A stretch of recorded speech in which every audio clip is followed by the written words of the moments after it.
ಮಕರ ರಾಶಿಯವರಿಗೆ ಈ ವರ್ಷದಲ್ಲಿ ಪ್ರಾರಂಭದಲ್ಲಿ ನಿಮಗೆ ಬೇವು ಬೆಲ್ಲ ಎರಡೂ ಇದೆ. ಗುರುಬಲ ಇಲ್ಲ, ಈ ಕಾರಣದಿಂದಾಗಿ ಸ್ವಲ್ಪ ಕಹಿ. ತೃತೀಯದಲ್ಲಿರತಕ್ಕಂಥ ಶನೈಶ್ಚರನಿಂದಾಗಿ ಸ್ವಲ್ಪ ಧೈರ್ಯ ಸಾಹಸಗಳು ಖಂಡಿತ ಇರುತ್ತೆ.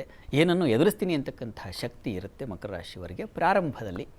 ಜೂನ್ನಿಂದ ನಿಮಗೆ ಒಂದು ಬಂಗಾರದ ರಸ್ತೆ ಸಿಕ್ಕಿಬಿಡುತ್ತೆ. ಅಲ್ಲಿಂದ ನಿಮಗೆ ನಿಮ್ಮ ಜೀವನದ ಹಾದಿ ಅತ್ಯಂತ ಸುಲಭವಾಗುತ್ತೆ, ರುಚಿಯೂ ಇರುತ್ತದೆ. ಗುರು ನಿಮ್ಮ ಪಾಲಿಗೆ ಒಂದು ಮಂಗಳ ಕಾರ್ಯಗಳನ್ನು ಮನೆಯಲ್ಲಿ ಮಂಗಳ ಕಾರ್ಯಗಳನ್ನು ಏರ್ಪಾಡು ಮಾಡಿಕೊಡ್ತಾನೆ. ಯಾವುದೋ ಒಂದು ಹೊಸ, ಅದು ಜಲಕ್ಷೇತ್ರ, ಹೀಗಾಗಿ ವಿದೇಶ ಯಾನ ಇಂಥವುಗಳು ಸಾಧ್ಯತೆ, ವಿದೇಶದಲ್ಲಿ ಕೆಲಸದ ಸಾಧ್ಯತೆಗಳು ಇವುಗಳನ್ನೆಲ್ಲ ಖಂಡಿತ ತಂದುಕೊಡ್ತಾನೆ. ಅಲ್ಲಿ ಸಪತ್ನಿ ಸುತವಾನ್ ಮದೇ ಅತಿ ಸುಭಗ ಅಂತ ಹೇಳಿದೆ. ಹೀಗಾಗಿ ಮುಖ್ಯವಾಗಿ ದಾಂಪತ್ಯದಲ್ಲಿ ಅನ್ಯೋನ್ಯತೆ, ಸಾಮರಸ್ಯ, ರಸ್ಯಮಯವಾಗಿರುತ್ತದೆ ನಿಮ್ಮ ಜೀವನ ದಾಂಪತ್ಯದಲ್ಲಿ. ಮತ್ತು ವಿವಾಹಾದಿ ಮಂಗಳ ಕಾರ್ಯಗಳು ನೆರವೇರ್ತಕ್ಕಂತಹ ಸಾಧ್ಯತೆ ಗುರುವಿನಿಂದಾಗಿ ನಿಮಗೆ ಜೂನಿಂದ ಅಕ್ಟೋಬರ್ವರೆಗೆ ಒಂದು ಸಮೃದ್ಧಿಯ ಕಾಲ ಅಂತ ಹೇಳ್ಬೋದು. ವ್ಯವಹಾರಗಳಲ್ಲೂ ಅಷ್ಟೇ, ಅದು ಯಾವುದನ್ನು ನಾವು ಜಲಕ್ಷೇತ್ರದ ವ್ಯಾಪಾರಗಳು ಅಂತೀವೋ, ಮತ್ಸ್ಯೋದ್ಯಮದ ಹಿಡಿದು ಒಂದು ಸ್ವಿಮ್ಮಿಂಗ್ ಪೂಲಿಂದ ಹಿಡಿದು ನೀವು ಸಮುದ್ರದ ಯಾನ ಅಲ್ಲಿಯವರೆಗೆ ಬಹಳ ವಿಶೇಷವಾದ ಒಂದು ಆದಾಯಕ್ಕೆ ಮೂಲ ಆಗುತ್ತೆ ಅದು.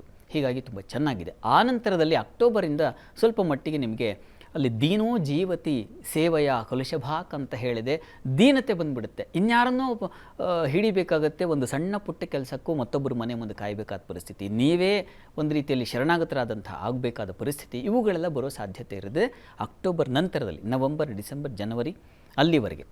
ನಂತರದಲ್ಲಿ ಮತ್ತೆ ಜನವರಿಯಿಂದ ನಿಮಗೆ ಗುರುಬಲ ಬರುತ್ತದೆ. ಮತ್ತೆ ಯಥಾ ಪ್ರಕಾರ ನಿಮ್ಮ ಚಟುವಟಿಕೆಗಳಿಗೆಲ್ಲ ಒಂದು ಬಲ ಬಂದು ಹಣ ಸಂಪಾದನೆಗೆ ಒಂದು ದಾರಿ ಆಗುತ್ತೆ, ಸಂಶಯ ಇಲ್ಲ.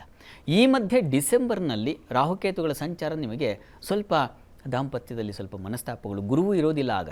ಹೀಗಾಗಿ ದಾಂಪತ್ಯದಲ್ಲಿ ಮನಸ್ತಾಪ, ಇನ್ನೇನೋ ಒಂದು ಬೇಡದ ಒಂದು ವ್ಯವಹಾರಗಳು ಮತ್ತು ಬಾಂಧವ್ಯಗಳು, ಅವುಗಳಿಂದ ಬರತಕ್ಕಂಥ ತಲೆನೋವು, ಅಪವಾದ, ಘರ್ಷಣೆ ಇವುಗಳು ಉಂಟಾಗುವ ಸಾಧ್ಯತೆ. ರಾಹು ಜನ್ಮದಲ್ಲಿ ಸಂಚರಿಸಿದ್ರೆ ಊರ್ಧ್ವಾಂಗ ರೋಗಾನ್ವಿತ ಅಂತ ಹೇಳಿದೆ. ಹೀಗಾಗಿ ಶಿರೋಬಾಧೆ ಹೆಚ್ಚಾಗ್ತಕ್ಕಂಥದ್ದು, ಹೆಚ್ಚಿನ ಟೆನ್ಷನ್ನು, ಮುಖ್ಯವಾಗಿ ಕಣ್ಣಿನ ಬಾಧೆಗಳು ಬರ್ತಕ್ಕಂಥದ್ದು, ಈ ರೀತಿಯ ತೊಡಕುಗಳು ಕೂಡ ಇದ್ದಾವೆ. ಹೀಗಾಗಿ ಹೇಗಿದೆಯಪ್ಪ ಅಂದರೆ ಸಿಹಿ ಕಹಿ ಎರಡೂ ಬೆರೆತಿದೆ ಈ ಪರಾಭವ ಸಂವತ್ಸರದಲ್ಲಿ ತಮಗೆ. ಹೀಗಾಗಿ ಜಾಗ್ರತೆಯೂ ಬೇಕು, ಉಲ್ಲಾಸವೂ ಇದೆ. ಹೀಗಾಗಿ ಆತಂಕ ಬೇಡ. ಪ್ರಾರ್ಥನೆಗೆ ಏನಪ್ಪ ಅಂದರೆ ತಪ್ಪದೇ ನಾಗ ಕವಚವನ್ನು ಹೇಳ್ಕೊಳ್ತಕ್ಕಂಥದ್ದು, ನಾಗಸನ್ನಿಧಾನದಲ್ಲಿ ಹರಿದ್ರ ಅಭಿಷೇಕವನ್ನು ಮಾಡಿಸ್ತಕ್ಕಂಥದ್ದು, ಇದೆಲ್ಲ ನಿಮ್ಮ ಪಾಲಿಗೆ ಒಂದು ಶ್ರೀರಕ್ಷೆಯಾಗಿ ಉಳಿಯುತ್ತೆ. ದಾಂಪತ್ಯದ ಮನಸ್ತಾಪಗಳಿಗೆ ಪಾರ್ವತಿ ಪರಮೇಶ್ವರ ಸ್ತುತಿಯನ್ನು ಹೇಳ್ಕೊಳ್ತಕ್ಕಂಥದ್ದು ತುಂಬ ಒಳ್ಳೆಯದು. ಇವೆರಡು ನಿಮಗೆ ರಕ್ಷೆಯಾಗಿರ್ತದೆ.